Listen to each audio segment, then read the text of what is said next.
Hello. इसमें मैं social, cultural और रिलीजियस एस्पेक्ट कवर करूँगी और इस वीडियो में चैप्टर कंप्लीट हो जाएगा। अब बात करते हैं ऑब्जेक्ट्स की। तो पहले तो ये दो तरीके के थे। एक तो जो डेली यूज़ में आपके काम आते हैं वो, और दूसरा लग्जरीज। डेली यूज़ के जो आइटम्स होते थे वो वही पॉटरी, नीडल्स, कॉर्न्स होते थे, और ये बनते थे स्टोन और क्ले से। लग्जरी आइटम्स में मतलब क्या ही आएगा, जो बहुत रेयर है, कॉस्टली है और जो इजीली अवेलेबल नहीं है लोकल एरियाज में, वो चीज़ें आती हैं। गोल्ड बहुत रेयर था और कॉपर बहुत कॉमन था। और जाहिर सी बात है, लग्जरी आइटम्स आपको बड़ी सेटलमेंट्स में ही मिलेंगे, जैसे मोहनजोदारो हो गया। छोटी जगहों पे नहीं मिल सकते हैं। इसका एक अच्छा एग्जाम्पल है फैंस, जो परफ्यूम स्टोर्स करने के लिए यूज़ करा जाता था। और इन बड़ी सेटलमेंट्स में होर्ड्स मिले हैं। होर्ड्स मतलब तिजोरियाँ मिली हैं जिनमें आप ज्वेलरी और कॉइन्स वगैरह स्टोर करते होते थे। क्राफ्ट प्रोडक्शन, अब इसमें समझने वाला कुछ नहीं है, याद करने वाली चीज़ें हैं, क्योंकि ये वाली जो लिस्ट है उसमें से क्वेश्चन आ सकते हैं एमसीक्यू फॉर्म में। तो स्टोन्स में क्या पॉपुलर थे? जैस्पर था, कार्नेलियन था, क्रिस्टल था, क्वार्ट्ज था, steatite is a very common example. Metals में कॉपर और ब्रॉन्ज, क्योंकि ब्रॉन्ज एज सिविलाइजेशन थी, और गोल्ड रेयर था पर था। और जो शेप्स थे वो मेटल की टाइप पे डिपेंड करते थे और वैरी करते थे। इस सब में स्टीएटाइट थोड़ा इम्पॉर्टेंट होगा हड़प्पा सिविलाइजेशन के एस्पेक्ट में। और इस अगर देखें कि स्टीएटाइट होता क्या है, तो स्टीएटाइट एक पाउडर पेस्ट था जिससे बीड्स बनाई जाती थी। उसका टेक्सचर बहुत सॉफ्ट होता था। अब इस पेज पे लिस्ट मेंशन है कुछ जगहों की, और वो क्यों फेमस थे उस चीज़ की। ये वाला पेज अच्छे से ध्यान करना, क्योंकि इसमें क्वेश्चंस आ सकते हैं मैच द फॉलोइंग के टाइप में, और एमसीक्यू के टाइप में भी आ सकते हैं। जैसे चानहुद्रो, लोथल और ढोलावीरा स्पेशलाइज्ड ड्रिल्स के लिए फेमस थे। नागेश्वर और बालाकोट शेल मेकिंग के लिए फेमस थे। उनके एरिया पर भी डिपेंड करता है, जो सी के पास होगा वो शेल मेकिंग के लिए फेमस होगा। लोथल क्राफ्ट प्रोडक्शन के लिए फेमस था। ये सारे काम हड़प्पा और मोहनजोदारो में भी हो रहे थे। शोटोगाई लैपिस लजुली के लिए फेमस था। लोथल कार्नेलियन भरूच वाले एरिया के लिए फेमस था। स्टीएटाइट साउथ राजस्थान और नॉर्थ गुजरात में ज़्यादा फेमस था। और जो स्टीएटाइट के माइक्रो बीट्स होते हैं उनकी बहुत सारी ओकेजनल फाइंडिंग्स भी हमको मिली हुई हैं। अब इसमें जो इम्पोर्टेंट है वो है गणेशपुर जोधपुर कल्चर। इस पे से कई बार क्वेश्चन आ चुका है। वैसे क्वेश्चन लोथल वाले पे भी आया है कि लोथल क्राफ्ट प्रोडक्शन कहाँ हो रहा था और शेल मेकिंग कहाँ हो रही थी। पर गणेशपुर जोधपुर कल्चर भी फेमस है। ये राजस्थान के खेतरी रीजन में है और ये फेमस है कॉपर के लिए। ऐसा अजम्पशन है कि ये लोग यहाँ से कॉपर सप्लाई कर रहे होते थे दूसरे एरियाज में। दूसरे एरियाज़ में जैसे जो हड़प्पा के दूसरे एरियाज़ हैं वो भी, और डिस्टेंट लैंड जो हैं वो भी, क्योंकि ये लोग ट्रेड भी कर रहे होते थे बाकी कंट्रीज़ के साथ उस टाइम पे। जैसे ओमान से ट्रेड कर रहे होते थे। ओमानी कॉपर यहाँ पे फेमस था, और हड़प्पन आर्टिफैक्ट्स और निकल के ट्रेसेस वहाँ पे भी मिले हैं। आपके बुक में एक हड़प्पन जार की फ़ोटो है, ब्लैक कलर का जार है, वो मिला था। एंड इट वाज यूज्ड ताकि जो लिक्विड है उसका पर्कोलेशन प्रिवेंट करा जा सके। ये सब कुछ कॉपर के एक्सचेंज में हो रहा था, मतलब इन सब के बदले ये लोग कॉपर सप्लाई कर रहे होते थे। अब बात करते हैं सील्स की। सील्स हड़प्पन सिविलाइजेशन का एक बहुत इम्पॉर्टेंट आर्टिफैक्ट है। ये सबसे ज़्यादा स्टीएटाइट से बना गया था। ऐसा नहीं था बाकी चीज़ों से नहीं बना था, बाकी चीज़ों से भी बना था, कॉपर से, ब्रॉन्ज से, गोल्ड से, सिल्वर से। लेकिन गोल्ड और सिल्वर रेयर था तो उनकी फाइंडिंग्स भी बहुत कम है।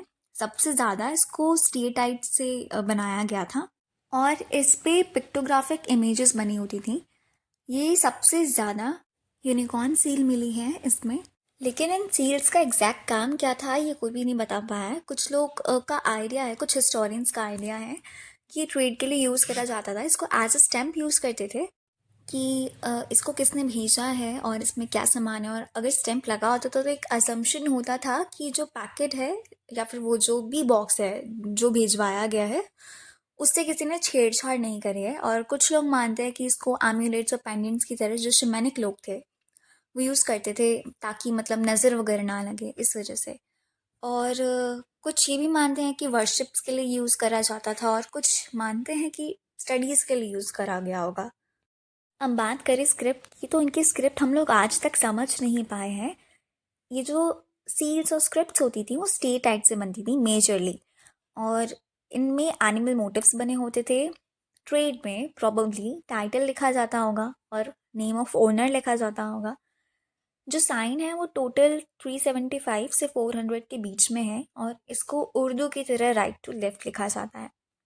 ये सील में मिली है, कॉपर में मिली है, एंशिएंट साइन बोर्ड्स पे मिली है और एक सील मिली थी जिसमें 26 साइंस थे और उससे ज़्यादा साइन कभी किसी भी सील में नहीं मिले। अब बात करें वेट की, तो वेट की जो यूनिट थी इन लोगों के पास उसको चर्ट कहा गया है और इनके पास मेजरमेंट के रूल्स बहुत अच्छे थे क्योंकि ब्रिक्स का भी रेशो होता था, सिटी वॉज प्लान टू, तो वेट करने का भी कोई ना कोई मेजर होगा ही। और इनके जो डिनोमिनेशंस होते थे, जो लोअर डिनोमिनेशन होता था वो बाइनरी में होता था और ये कुछ 12,800 तक का गया है। खैर ये वाली जो लाइन है वो इतनी इंपॉर्टेंट नहीं है कि वो 12,800 तक गया है, बट ये याद रखना कि जो लोअर डिनोमिनेशन था वो बाइनरी में था और जो हायर डिनोमिनेशन था वो डेसिमल में था। अब सोशल डिफरेंसेस पे एक शॉर्ट क्वेश्चन आ सकता है कि जो हड़प्पन सोसाइटी थी वहाँ पे सोशल डिफरेंसेस थे या नहीं थे। तो इसका आंसर है यस, कि वहाँ पे सोशल डिफरेंसेस थे। और ये हमको पता कैसे चलता है, उनके जो बरियल्स थे उनको देख के पता चलता है। क्योंकि जो कुछ बरियल्स थे उनमें स्टोन्स लगा दिए गए थे बाउंड्री पे कि उसको सेपरेट करने के लिए या फिर उसको सेपरेट दिखाने के लिए। तो इट वॉज अजम्पशन कि हो सकता है वो जो बरियल होगा वो किसी हायर क्लास या फिर किसी रॉयल क्लास के पर्सन का हो सकता है।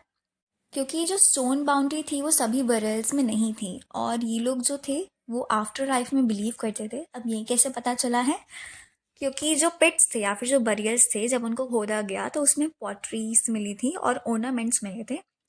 लेकिन ये लोग बहुत लग्जरियस आइटम्स दफनाने में बिलीव नहीं करते थे, जैसे कि बाद में होना शुरू हुआ था।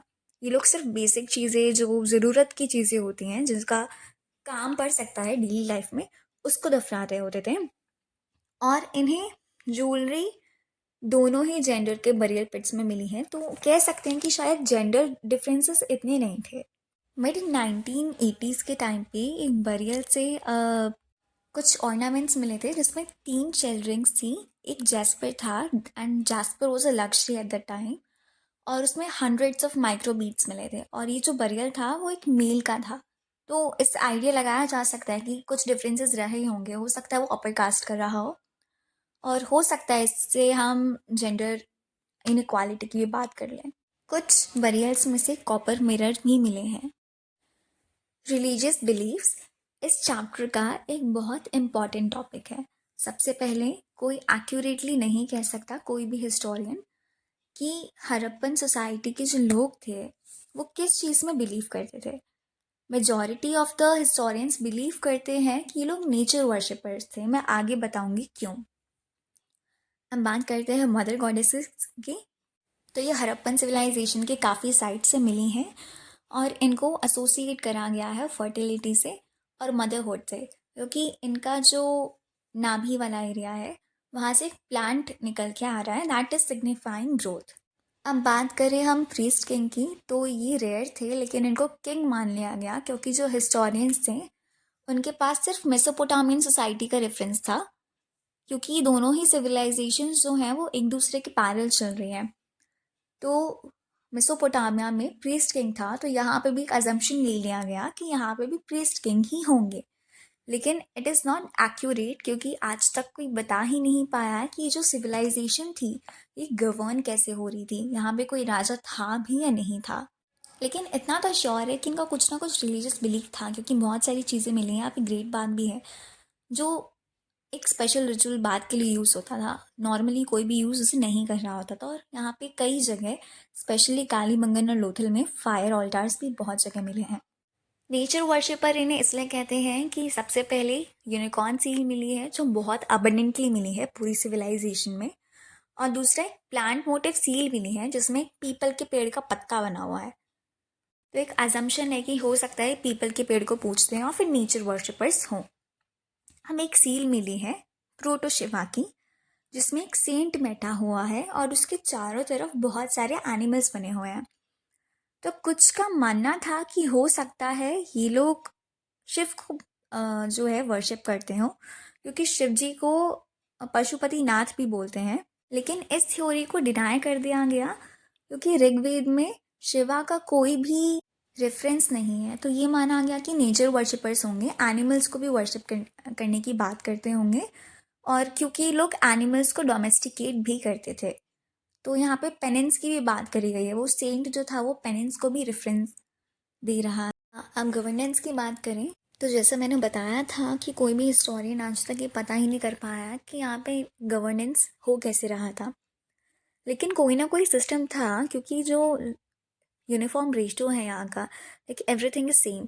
जो सिटी प्लानिंग है वो हर जगह सेम है, जम्मू से लेकर गुजरात तक, और सारी सेटलमेंट्स बहुत स्ट्रैटेजिक लोकेशंस पे हैं। लेबरर्स का मोबिलाइजेशन हो रहा है, ट्रेडिंग चल रही है, तो कोई ना कोई मीन्स होगा, और डिस्टेंट लैंड्स तक ट्रेडिंग चल रही है। ऐसा भी नहीं कि लोकल एरियाज में ट्रेडिंग हो रहा है। बहुत बड़ी बिल्डिंग्स भी मिली हैं मैच्योर हड़प्पा में, जो एक अजम्पशन है कि हो सकता है पैलेस रहा हो। तो इसमें कोई श्योरिटी नहीं है, बस कुछ असम्पशंस हैं। तो 3 असम्पशंस हैं। पहला वोट ये गया है कि आर्कियोलॉजिस्ट मानते हैं कि हर किसी के पास जो था वो इक्वल राइट था, और ये जो सोसाइटी थी उसको पब्लिक ही रूल कर रही थी, कोई राजा था ही नहीं यहाँ पे। जो दूसरा वोट है वो इस पे जाता है कि यहाँ पे कोई एक रूलर नहीं था, बहुत सारे रूलर्स रूल कर रहे थे। और तीसरा वोट ये है कि एक सिंगल स्टेट था, मतलब वही एक राजा वाला सिस्टम। अब एंड ऑफ सिविलाइजेशन, इस सिविलाइजेशन का डिक्लाइन 1800 से शुरू हो गया था, जब चोलिस्तान अबैंडन हो गया। यहाँ पे जो अबैंडनमेंट के रीजंस थे, या फिर इस सिविलाइजेशन के एंड के जो रीजंस थे, वो मेनली नेचुरल क्लैमिटीज़ को माना जाता है। हो सकता है कि इंडस ने अपना पाथ शिफ्ट कर लिया हो, या फिर यहाँ पे डिफॉरेस्टेशन या फिर फ्लड की दिक्कत आ रही हो। क्लाइमेट चेंज भी एक रीज़न था इस सिविलाइजेशन की एंड का। गुजरात, हरियाणा और वेस्ट यूपी में जो पॉपुलेशन थी वो बहुत बढ़ रही थी। 1900 बीसी के बाद जो साइट्स मिली थी उनका कल्चर जो था वो बहुत ट्रांसफॉर्मेटिव था, और जो डिस्टिंक्टिव आर्टिफैक्ट्स हमको मिल रहे थे अब तक वो डिसअपियर होने लग गए थे, वो बहुत कम मिल रहे थे। और जो हाउस टेक्निक्स थी वो भी इतनी प्रोफेशनल नहीं थी, या फिर वो उतने हाई क्वालिटी हाउसेस नहीं थे। और सेटलमेंट्स का जो तरीका था वो बहुत रूरल था, it wasn't urban at all. इस सब से प्रूफ हुआ कि जो हड़प्पन सिविलाइजेशन है उसका एंड हो चुका है।